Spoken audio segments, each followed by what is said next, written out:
예, 안녕하십니까. 오늘 아주 특별한 손님을 모셨습니다. 우리 요새 유튜브에서 인기 많으신 성재준 대표님을 모셨는데요. 인사 좀 나눠주시죠. 네, 예, 반갑습니다. 성재준입니다. 네. 예. 뭐 이렇게 소개가 필요 없으실 것 같은데. 아닙니다. 네. 그래도 우리 이병태 TV의 네네. 시청자들한테 어떤, 뭐 하시는지 본인 소개하고 어떻게 유튜브를 하실 생각을 하시게 됐는지 뭐 이런 배경 설명을 조금 해주시면 좋을 것 같습니다. 네네. 저는 이제 유튜브 지금 이제 정치나 아니면은 이제 뭐 경제와 관련돼서 여러 가지 분야로 이제 찍고 있는데 오늘 이제 뭐 부족한데도 이병태 교수님 불러주셔가지고 또 한 걸음에 일단 달려오긴 했습니다. 그래서 이제 뭐 제가 찍는 것 같은 경우는 뭐 이병태 교수님의 그 지금 이 방송처럼 엄청 전문적인 분야로 찍지는 않지만 그래도 조금 제 나이대 주변 친구들이나 아니면은 좀 비슷한 나이대 친구들한테 조금 어려운 내용을 쉽게 전달하고 싶어가지고 그렇게 좀 유튜브를 시작을 한것 같습니다. 네네. 예. 이렇게 젊은 사람들한테 네네. 정치나 경제나 우리 시대 상황을 설명해야 될 필요가 있다. 이런 생각은 왜 하시게 됐어요? 그게 이제 보게 되면은 이제 뭐 정치인들이 정책을 짜는 거나 뉴스에 나오는 것밖에 못 보기 때문에 뭐 그 깊은 내막까지는 제가 알 수는 없지만 근데 제가 보더라도 저거 좀 이상한데 싶은 것들이 많거든요. 제가 이제 뭐 경제 분야나 이런 것들을 막 전문적으로 깊게 공부를 안 해더라도 그냥 얼핏 보더라도 야, 저거 진짜 이상한 정책 아닌가 그런 것들이 너무 많은데 근데 제가 조금 공부해도 알 수 있는 것들을 뭔가 정치들이 너무 모르니까 제가 생각했을 때 제 주변에 있는 친구들도 비슷한 나이대에서 뭔가 이렇게 좀 잘 모르는 것 같고 그래서 뭔가 조금 더 이 분야에 대해서 많이 좀 찍은 것 같습니다. 네네. 일반 국민들이 이제 모르는 것도 답답한데 네. 저는 이렇게 목소리를 높여서 얘기하게 된 게 네네. 소위 나라의 지도자라는 분들이 그쵸. 네. 이 의도적인 왜곡인지 음. 아니면 무지한 건지 이 네네. 소위 사실이 아닌 이야기들을 너무 쉽게 하시잖아요. 그쵸. 네. 그게 이제 저는 이 목소리를 높이게 된 음. 동기가 됐습니다. 그 저는 이렇게 사실 낯을 많이 가리는 사람인데 아, 그렇습니까? 네. 예. 직업이 교수다 보니까 남 앞에 뭐 강의하는 건 많이 합니다만은 이렇게 혼자 있는 걸 좋아하고 그러던 사람이었는데 네네.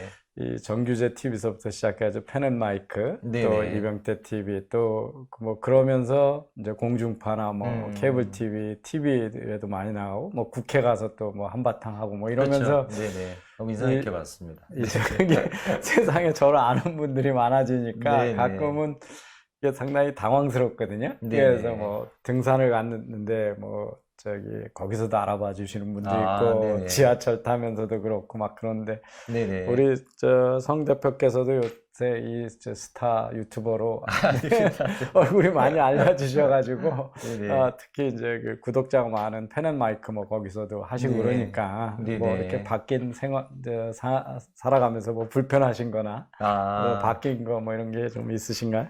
저도 이제 뭐 약간 은둔형 외톨이 비슷하게 이제 계속 방에만 있던 스타일인데, 이게 이제 뭐 유튜브 좀 찍다 보니까 오늘도 이제 그 펜앤마이크 찍고 난 다음에 거의 한 두세 분 정도도 길거리에서 또 알아봐 주시고 이래가지고 약간 행동 거지가 좀 조심해지고 좀 이런 거는 더 있는 것 같습니다. 네네. 예, 전 나이가 들어서 이제 조심할 행동거지도 없는데 아닙니다. 젊은 분이라서 훨씬 더 불편하실 것 같아요. 제가 이제 지난 토요일 날인가요? 아, 네네. 어디서 아주 제가 평소에 존경하는 네네. 그 컨설팅 회사의 아주 최고 경영자도 하시고 뭐 이런 글도 잘 쓰시는 분을 만났는데 아, 네네. 아유 이성 대표 말씀을 하시면서 어떻게 젊은 사람이 저렇게 많은 그 독서량과 아, 지식을 그렇습니까? 많이 가지고 있는지 아, 자기는 감사합니다. 스스로 보면서 자기 죽어야 되겠다. 아닙니다. 네. 이렇게 반성을 하셨다고 그러더라고요. 아, 아닙니다. 그래서 네네. 언제부터 이렇게 다양한 독서하고 관심을 갖게 되셨어요? 독서는 막 그렇게 엄청 많이 제가 한 것도 아닌데, 근데 이제 뭐 봐주시는 분들은 제 또래에 비해서 제가 조금 더 독서를 하다 보니까 좀 좋게 봐주시는 것 같은데요. 독서 자체에 관심을 가진 거는 거의 한 대학교 1학년 때부터 고등학교 음, 3학년 때까지는 거의 제가 뭐 난독증인가 싶을 정도로 책을 한 쪽 이상 못 봤거든요. 한 쪽 이상 어, 보면 막 잠들고 이랬었는데 음, 대학교 1학년 때부터 마음 잡고 이제 교수님 잘 아시는 칼 포퍼 있지 네. 않습니까? 그 교수님의 그 열린 사회와 그 적들이라는 책이 예, 예. 있는데 그거를 이제 마음 잡고 한번 다 읽어봐야 되겠다. 근데 그걸 읽고 난 다음에 너무 이제 충격을 많이 받아가지고 그 어떤 사회주의나 뭐 이런 것들에 대해 가지고 처음 이제 접하다시피 하다 보니까 그때부터 계속 좀 책을 읽었던 것 예. 같습니다. 저도 제일 신나는 책은 네네.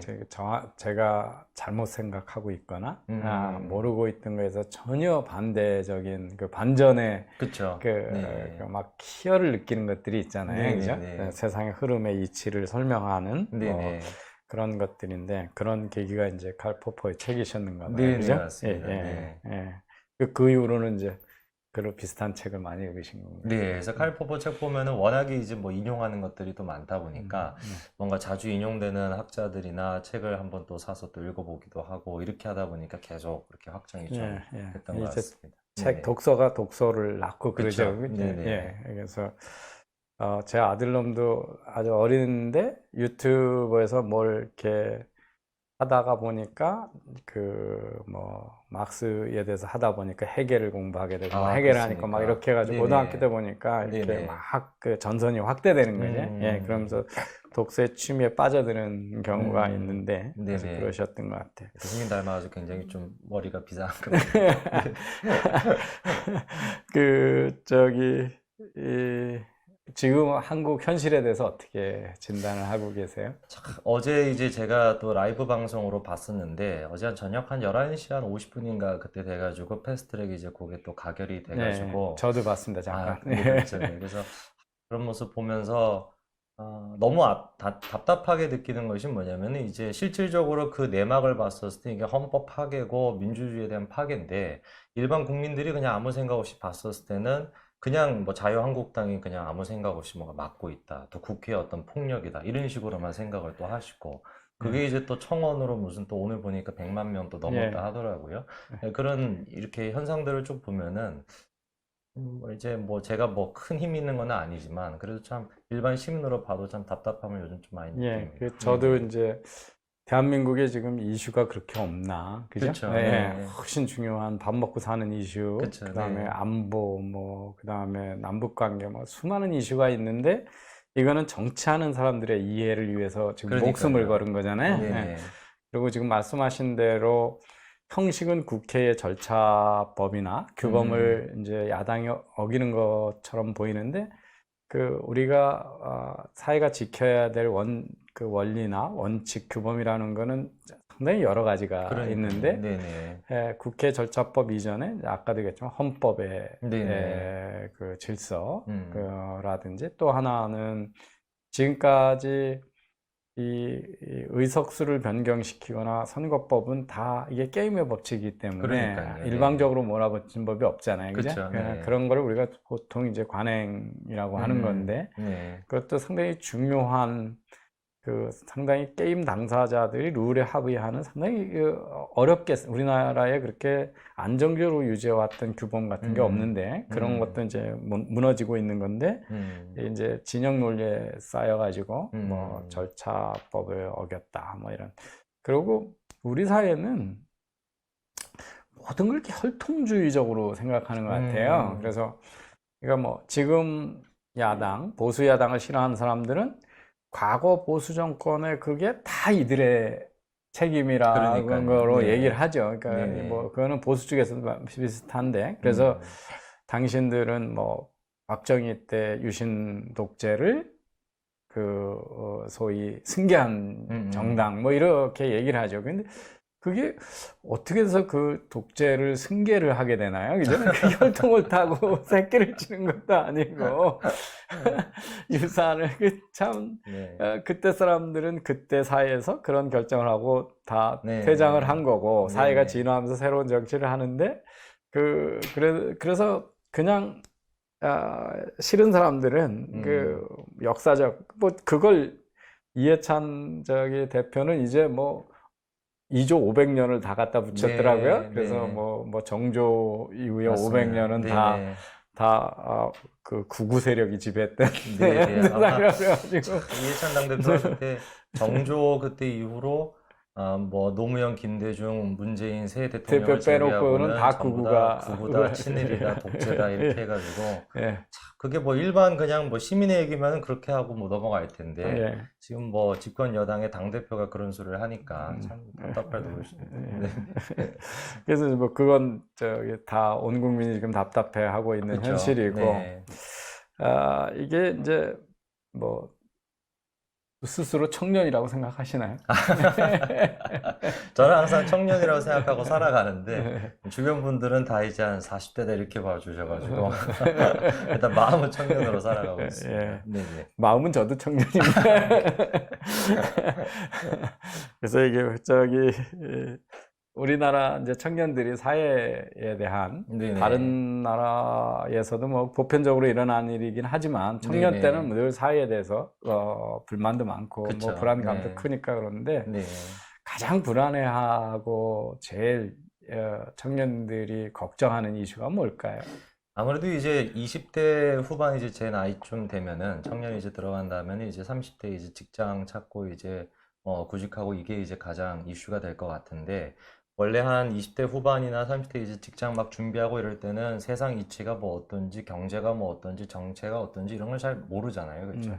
근데 이제 제가 주변 사람들이나 이제 친구들이랑 얘기를 하다 보면은 전혀 정치에 대해서 관심이 없는 친구조차도 이거 문재인 정부가 지금 하고 있는 경제 정책이 잘못된 거 아니냐 이거를 느낄 정도로 굉장히 좀 경제적으로 좀 뭔가 정책들이 문제가 있다 그렇게 좀 생각이 좀 돼요. 네. 이제 그게 그 얼마 전에도 제가 어디 사석에 가서 이제 젊은 친구를 만났는데 국민연금 내는 게 그렇죠. 전혀 돌려받지 못할 그렇죠. 돈을 투자하는 것 같다 막 이런 이야기들을 하더라고요. 취업을 잘 하고 있는 네. 사람들마저도 그런 이야기를 네. 합니다. 그럼에도 불구하고 이제 이 소위 우리 사회를 참 단기간에 어마어마하게 풍요롭게 만든 게 자유주의고 시장 경제잖아요. 그죠? 그렇죠. 예. 네. 그런데 요새 뭐 하여튼 시장 경제에 대한 공격이 어마어마해요. 네네. 오늘도 뭐 저기 우리 문재인 대통령께서 적정 임금하고 고용 안정만 정책이 작동이 잘 되고 있다. 긍정적 효과를 내고 있다. 그랬거든요. 대통령이 사회에 대해서 그 한 사회에서 사람들이 받는 급여에 적정한 임금을 받아야 된다라고 하는 기준을 대통령이 이렇게 정의를 하셔서 네. 최저임금을 올려주겠다 이런 발상도 참 무섭죠. 네. 무섭죠. 네네. 무섭고 시대착오적이고 그쵸. 그러니까 정말 무섭고 근데 그 무서운 게 무지와 오기가 결합하면 정말 무서운 거잖아요. 그쵸. 그죠? 근데 네. 이제 보통 사람은 무지와 오기가 결합해도 힘이 없어서 아무것도 못 하는데 그러니까요. 네네. 힘 있는 양반이 무지와 오기로 이제 이렇게 결합이 돼 있으니까 엄청 무서운 일인데 네. 그럼에도 불구하고 이 자유주의나 우파가 이렇게 젊은 층한테 뭐 20대들은 좀 다르다고 그러는데 특히 이제 그 40대한테 우리나라 그 IMF에 크게 상처를 받은 세대들 네네. 그래서 너무 인기가 없어요. 그래서 네. 이게 우파 정치 세력이 그래 우파 정치 세력만 인기가 없을까요? 아니면은 그 막 창업을 해가지고 뭐 NC 소프트를 만들고 네이버를 만들고 아니면 삼성그룹을 만들었던 그런 그 경제인들도 인기가 없는 걸까요? 우리 다 싸잡아서 인기가 없는 걸까요? 아니면 경제인들 같은 경우는 만약에 자유시장을 옹호하지 않는다면은 저는 정치에 좀 눈치를 좀 보기 때문에 그런 거라고 생각을 하고요. 근데 40대 같은 경우는 아까 이제 교수님 얘기해 주신 것처럼 IMF에 이렇게 상처가 있다고 하면은 뭐 IMF가 발생했던 뭐 수만 가지 요소가 있겠지만 개인적으로 봤었을 때 환율 정책이 굉장히 좀 문제가 많았다고 저는 좀 생각을 하거든요. 당시 이제 한 97년도인가 그때 한 760원인가 뭐 그 정도까지 이제 됐던 적도 있는데 670원도 있습니다. 670원도 있습니까? 제가 네네. 유학 갈 때가 그랬어요. 아, 그랬어요? 90년에 유학 갈 때. 그게 소위 그 미국의 슈퍼 301조라고 하는 거였는데 네네. 지금도 그 살아있는 거거든요. 그래가지고 이제 우리나라가 가장 그 일본하고 이렇게 네네. 이어서 대미 흑자를 많이 내는 나라였었어요. 네네. 대만하고. 네. 그쵸. 그래서 이제 그 흑자 내는 게 환율 조작에 의해서 이거 인위적으로 너무 우리 화폐 가치를 저평가해서 그쵸, 네. 그렇다고 해가지고 미국이 압력을 넣어가지고 한때 그게 670원까지 내려갔었습니다. 그래서 670원 내려가지고 제가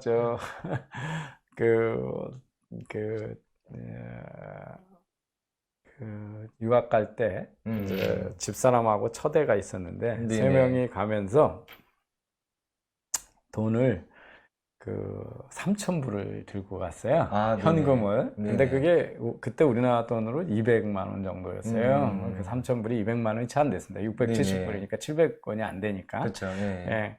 근데 이제 요즘 이제 다들 집 살기 어렵고 뭐 그래가지고 많이들 얘기하면서 요즘만 어려운 것 같은데 제가 이제 직장 생활을 85년에 해가지고 90년까지 5년 반을 다녔거든요. 근데 이제 직장을 잡고 석사 졸업하고 1년 만에 결혼을 했어요. 네네. 그래서 지금 내가 이제 만으로 26 이때 결혼을 한 건데요. 네네. 그 당시에 또 그렇게도 했습니다. 그런데 네네. 그러고 결혼 생활 4년 동안 이사를 3번을 갔습니다. 그 당시에는 이제 완전 계약 기간이 혼란스러워. 1년이었는데 네네. 매번 전세금이 어마어마하게 뛴 거죠. 그쵸. 그때가 네. 88 올림픽 전후여가지고. 네. 그래가지고 집 없는 사람을 너무 당하고 매년 이사를 하려니까 얼마나 힘들어요. 그죠? 그쵸. 네. 그래서 퇴직금을, 집사람하고 저하고 생활했던 퇴직금을 다 넣어가지고 집이 우연히 컴퓨터 추첨으로 아, 그렇습니까? 당첨이 돼가지고 그때 네네. 이제 노태우 대통령 때인데 분당하고 일산에 처음 신도시를 만들었을 네네네. 때 컴퓨터 추첨에 뭐 140대 1인가 네. 제 이름으로 한 건 다 떨어지고 와이프 한 게 걸려들어가지고 거기다 다 넣고 놨더니 돈이 200몇십만 원 남아서 그걸 들고 갔는데 그때는 환율이 낮아서 그래도 그게 한 3,000불 된 돈입니다. 근데 670원까지 됐었죠. 그래가지고 그래서 그때도 우리나라가 환율을 갑자기 이제 원화를 절상시킨 거죠. 그쵸. 그러면 당연히 이제 수출이 좀 네. 1달러를 벌어와도 그전에는 1,000 얼마였는데 네. 670원밖에 안 되니까 그쵸. 기업들의 수익성이 많이 떨어지잖아요. 그런데 그러면서 또 노태우 대통령 때 저는 정말 노태우 대통령이 한 경제 실정에 공과가 있는데 지금 보면 이제 소위 슈퍼 301조에 의한 환율 충격을 미국하고 적당히 조정을 못한 것도 있고 네. 제일 실패는 그거였어요. 노조 문제를 그 당시에 우리나라가 5,000불도 안 되는 나라에서 2만 불, 3만 불 되는 나라처럼 아무 생각 없이 자유화를 시켜줬거든요.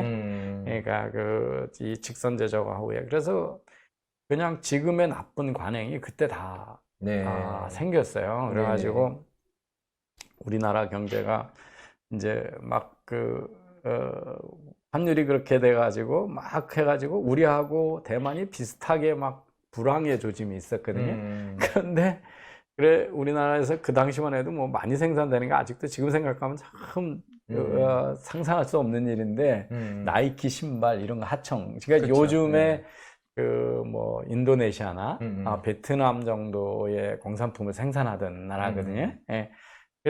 그런데 우리나라에서 막 고민하고 있었는데 우리가 파업이 들어가가지고 그래가지고 제가 해외 막 출장을 다니는데 홍콩 가서 아침에 호텔 앞에서 있으면 막 빨간 띠 때리고 화염병 던지고 돌멩이 던지는 사진으로 그냥 차이나 모닝 포스트 제가 가득하고 대만을 갔더니 대만도 이제 그때 막 화폐 개혁 돼가지고 대만 NT 달러도 나오고 환율이 막 급등하고 제조업 하는 분들은 막 다 걱정하더라고요. 젊은 친구들은 햄버거 가게에서 햄버거 뒤집어도 제조업 회사에는 공장에는 안 올라 그런다. 막 그러다가 갑자기 호황이 온 거예요. 왜냐하면 한국에서 노사 분규가 너무 심하니까 외국 바이어들이 다 생산을 경쟁하던 대만으로 옮겨서 뭐 그래서 하여튼 환율이 그렇게 낮은 적이 있었습니다. 그런데